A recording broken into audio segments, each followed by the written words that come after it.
C'est une nouvelle épopée pour Rekia Madougou. Soigner les certitudes. Une troisième œuvre de l'auteur qui vient confirmer sa passion pour la littérature. Par une plume généreuse, elle affiche son engagement pour une gouvernance centrée sur l'homme. Lutte contre la pauvreté et la précarité, développement inclusif, transformation structurelle de l'agriculture, promotion de l'entrepreneuriat, l'intelligence politique et la justice sociale. Tous les sujets de l'heure sont mis en relief dans cet ouvrage écrit sur un ton percutant.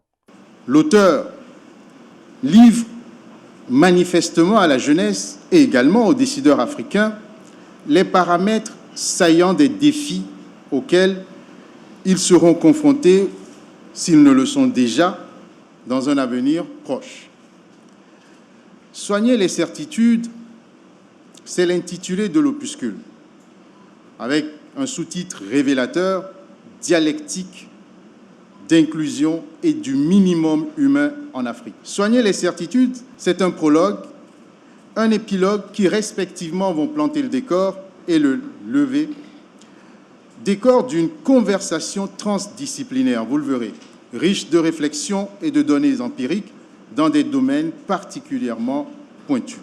Technocrate et politique, Rekia Madougou laisse transparaître son amour pour l'Afrique à travers une complicité questionneuse de Stephens Akplogan.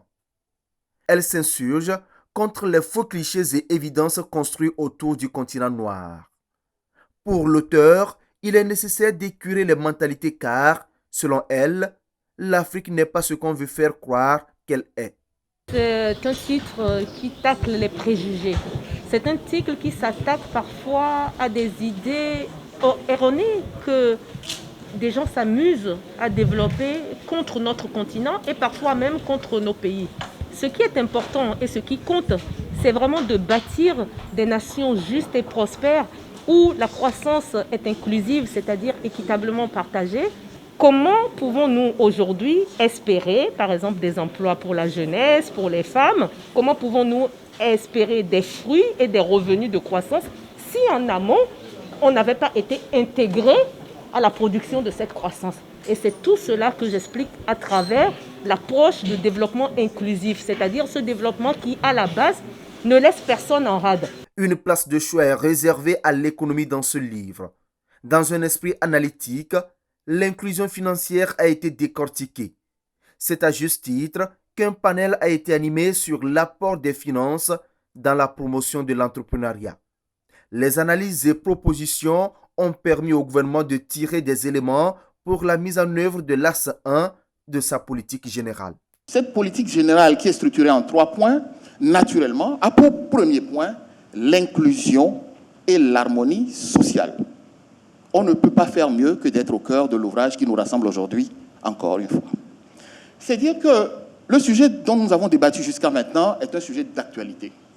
Un sujet éminemment d'actualité qui concerne nos populations, autant que nos techniciens, nos banquiers, nos entrepreneurs et nos professeurs d'université. Mais une certitude majeure que je retiens de l'exercice de cet après-midi, c'est que l'ouvrage et son auteur nous poussent à valoriser les droits économiques, sociaux et culturels. À travers ces 6 questions, Rekia Madougou conseille, reformule, explique, enseigne, dénonce et surtout propose. Avec une préface bien fournie du président Macky Sall, soigner les certitudes, met l'humain au cœur du développement, en fait le point de départ et sa finalité.